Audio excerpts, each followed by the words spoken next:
All right, we're gonna call it a day. We've got 15 1x6s, about 9 feet long.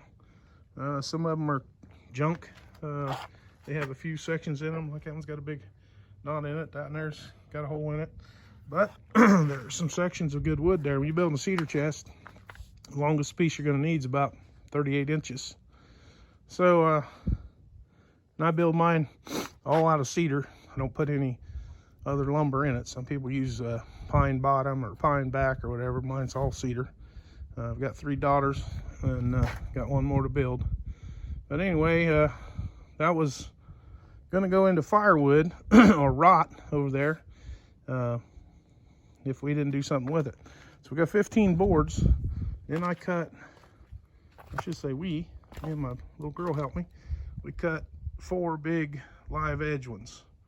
So anyway, then there's some scrap here, firewood or whatever. But the sawmill worked. We didn't have any problems with it. We're gonna have to build some log clamps. This bullshit they got on here is, well, it's just that. But the old frame, you can feel it swaying and wiggling around. It needs triangulated pretty bad.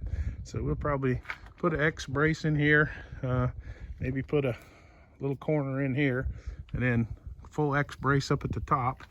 And same thing over here. Get this thing a little more rigid. It feels like you're pushing something that's gonna come apart. Anyway, the little winch deal here, I'll show you how. It's just a Harbor Freight winch. You gotta hold this in 3 seconds. Little light comes on, and then it's up and down.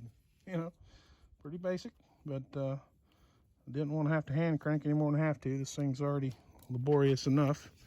That Predator engine, you know, I can't brag on it too soon because literally this is the first job, but it's got all kinds of power. I didn't try and push this thing because I'm not, you know, I'm just trying to break it in to, you know, using it and trying to find the problems. And anyway, we could push this thing through there a lot faster than we did.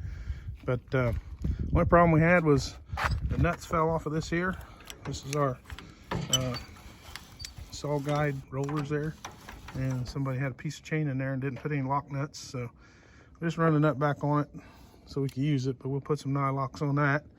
And I don't know, the belts worked fine, the engine worked fine. Don't really have any complaints at this point. Tickled to death. I've built a lot of crazy crap in my life, but I think I enjoyed working on this antique about as much as anything I ever did, because I think it's just so damn rough that it's amazing you could get any good in it at all. It's just, you know, to look at it, you'd think, man, that thing needs cut up for junk, and you'd probably be right.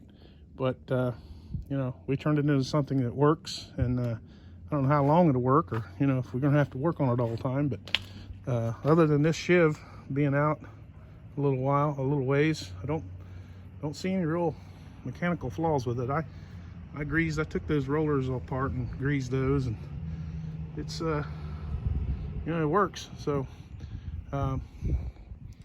there's that. You know, I don't even have $1,000 in this right now. If I do, it's right at 1,000. And if you've been to Lowe's or Home Depot lately, you can I'm sure you'll agree that it wouldn't take long to pay for itself.